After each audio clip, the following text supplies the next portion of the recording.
Selamat siang, terima kasih atas waktu dan kesempatan yang telah diberikan kepada saya untuk mempresentasikan proposal yang telah saya buat. Tapi sebelum itu, saya akan buka dengan doa Lasallian Prayer. Let us remember that we are in the presence of God. Together, I will continue, oh my God, to do all my action for the love of you. Saint John Baptist de La Salle, pray for us. Live Jesus in our heart forever.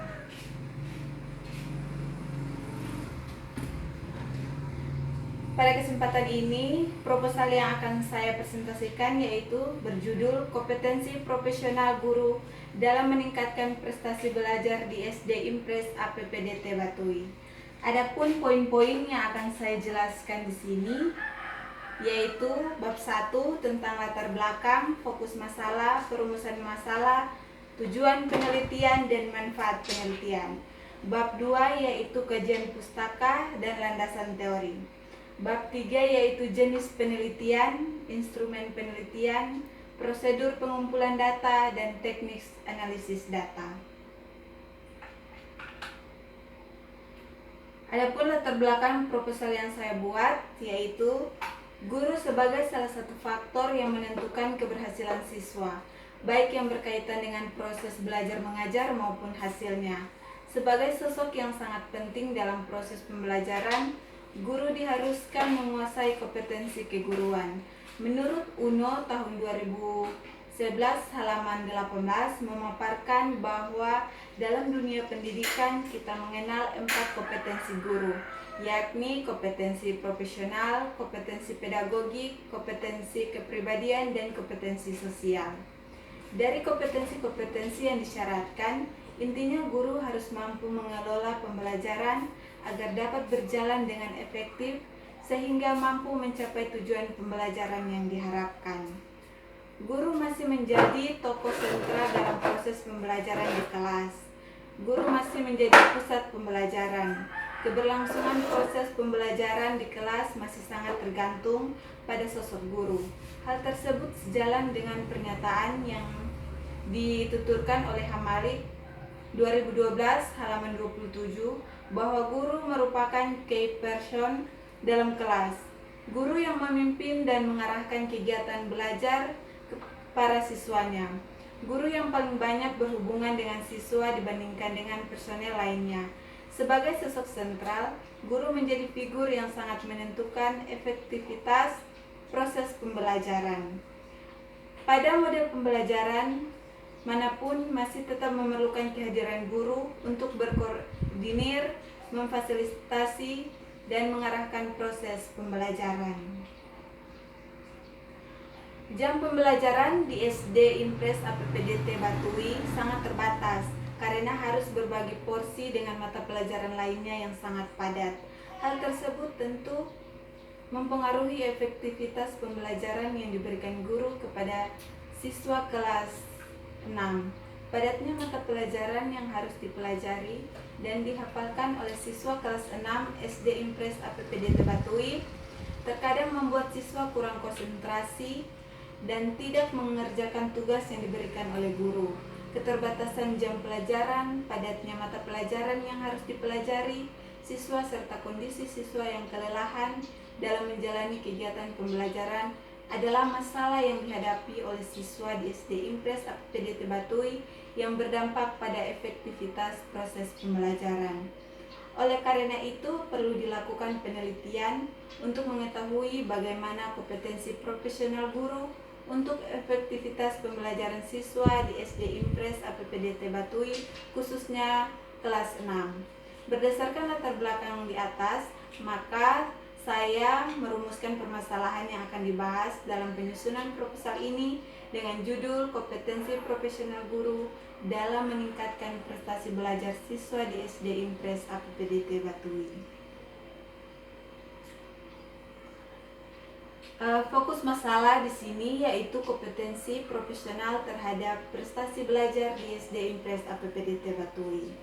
Rumusan masalah berdasarkan latar belakang masalah yang telah dikemukakan, maka dapat ditetapkan rumusan masalah sebagai berikut. Yang pertama, bagaimanakah kompetensi profesional guru di SD Impres APPDT Batui.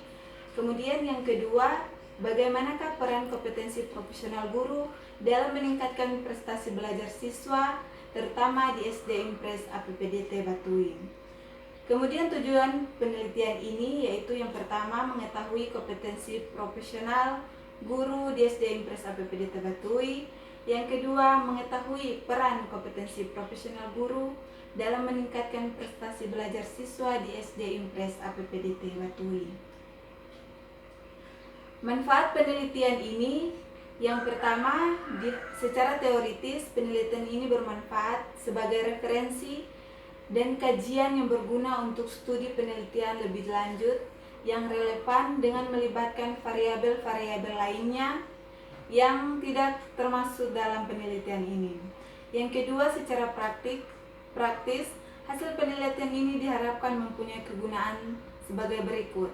Yang pertama, bagi manajer atau kepala sekolah agar dapat memperoleh informasi dari penelitian ini tentang kompetensi profesional guru dalam meningkatkan prestasi belajar siswa sehingga dapat menjadi acuan untuk pengembangan dan pembinaan guru. Yang kedua, bagi guru, yaitu sebagai masukan agar dapat meningkatkan kompetensi profesional dalam meningkatkan prestasi belajar siswa. Yang ketiga, bagi penelitian, juga berguna bagi penulis untuk menambah wawasan dan pengalaman sebelum terjun langsung sebagai guru profesional.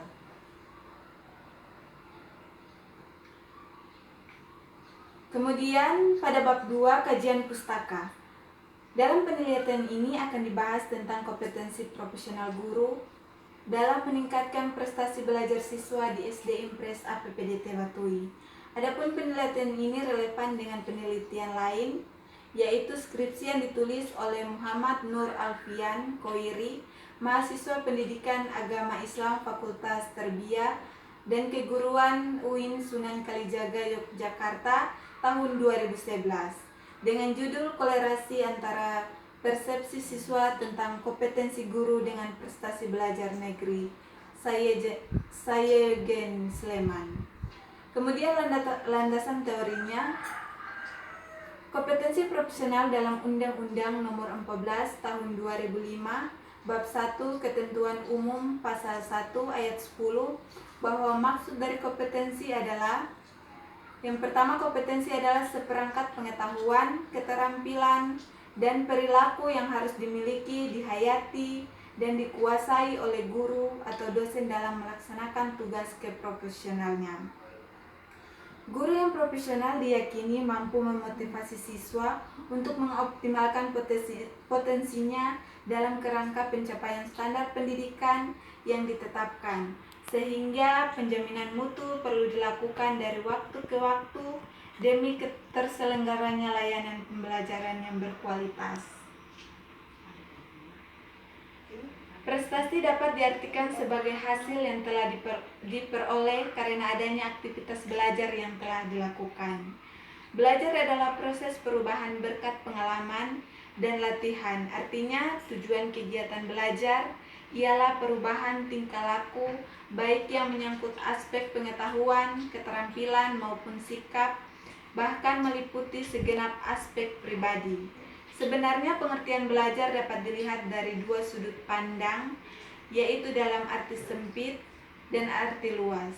Pengertian belajar dalam arti luas adalah sebagai kegiatan perubahan kepribadian menuju perkembangan pribadi yang seutuhnya.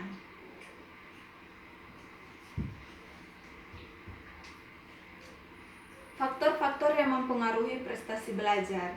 Ada beberapa faktor yang mempengaruhi prestasi belajar yang kemudian dibagi dalam dua faktor, yaitu faktor yang dari dalam diri peserta didik atau internal dan faktor yang berasal dari luar peserta didik atau lingkungan atau biasa disebut faktor eksternal. Yang pertama, faktor yang berasal dari dalam diri siswa. Yang pertama, faktor psikologis. Faktor psikologis adalah faktor yang berhubungan dengan jiwa orang yang sedang belajar. Termasuk dalam faktor psikologis antara lain minat, kecerdasan, bakat, motivasi, dan kemampuan kognitif. Yang kedua, faktor fisiologis. Faktor fisiologis adalah faktor yang berhubungan dengan kondisi jasmani individu yang sedang belajar. Termaksud faktor fisik antara lain kondisi panca indera, diantaranya mata, hidung, pengecap, telinga, perasaan atau tubuh. Kondisi fisiologis seperti segar, lekas lelah, mudah, dan ngantuk. Yang kedua, faktor yang berasal dari luar diri peserta didik atau faktor eksternal. Yang pertama, faktor non-sosial. Faktor non-sosial yaitu faktor yang mempengaruhi proses dan prestasi belajar peserta didik yang berhubungan dengan lingkungan maupun alat-alat yang dipakai untuk belajar, seperti keadaan suhu, udara, cuaca, waktu, tempat, alat peraga, dan alat tulis lainnya. Yang kedua, faktor sosial. Faktor sosial yaitu faktor yang berhubungan dengan manusia, itu hadir ataupun tidak hadir. Termasuk faktor sosial diantaranya adalah pada waktu belajar terdengar suara bising yang tidak ada di luar ruang belajar, gambar yang terpapang di tempat belajar. Pada bab 3, jenis penelitian. Jenis penelitian yang digunakan adalah penelitian lapangan, yaitu suatu metode yang digunakan oleh penulis dengan meneliti langsung ke objek penelitian. Lokasi penelitian yaitu dilakukan di SD Impres APPDT Batui yang berlokasi di Sisipan, Kecamatan Batui, Kabupaten Banggai. Populasi adalah sekelompok besar individu yang mempunyai karakteristik umum yang sama. Populasi pada penelitian ini adalah guru. SD Impres APPDT Batui. Jumlah populasi pada penelitian ini sebanyak 10 guru. Sampel adalah sebagian atau wakil dari populasi yang diteliti yang memiliki sifat-sifat sama dengan populasinya. Teknik pengambilan sampel yakni sampel jenuh di mana seluruh populasi dijadikan sampel, yaitu seluruh guru SD Impres APPDT Batui yang jumlahnya sebanyak 10 guru.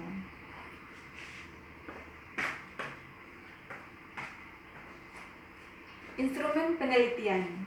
Adapun instrumen dalam penelitian ini adalah ditempuh dengan cara atau teknik yang digunakan dalam penyusunan skripsi ini, yakni pada saat melakukan pengumpulan data di SD Impres APPDT Batui telah dipersiapkan alat-alat yang digunakan seperti melakukan observasi, membuat angket, dan menyiapkan format wawancara. Kemudian prosedur pengumpulan data. Prosedur pengumpulan data adalah langkah-langkah yang ditempuh peneliti untuk mengumpulkan data yang dibutuhkan dalam penelitian. Data yang bersumber dari riset lapangan seperti observasi, wawancara, dan dokumentasi. Kemudian teknik analisis data. Peneliti menggunakan teknik analisis data melalui observasi berupa pengamatan langsung di lapangan, tempat penelitian, melihat gejala-gejala yang terjadi selama proses penelitian tersebut berlangsung. Kemudian peneliti mendapatkan data-data dari dokumentasi tempat penelitian yang akan menambah referensi penelitian, berupa gambaran umum sekolah di SD Impres APPDT Batui, dan hasil observasi dan dokumentasi peneliti. Kemudian mengadakan wawancara atau interview dengan populasi yang dijadikan sampel sebanyak 4 orang guru. Hasil wawancara tersebut, peneliti kemudian mengadakan pengamatan dan penyimpulan hasil penelitian tersebut. Demikianlah presentasi proposal dari saya. Saya mohon maaf apabila ada kesalahan atau salah kata yang saya ucapkan. Saya minta kritik dan bimbingan dari dosen pengampu. Baiklah, presentasi ini saya tutup dengan doa Lasalian Pelaya. Let us remember that we are in the holy presence of God. Together, I will continue, oh my God, to do all my action for the love of you. Saint John Baptist de La Salle, pray for us. Live Jesus in our heart forever.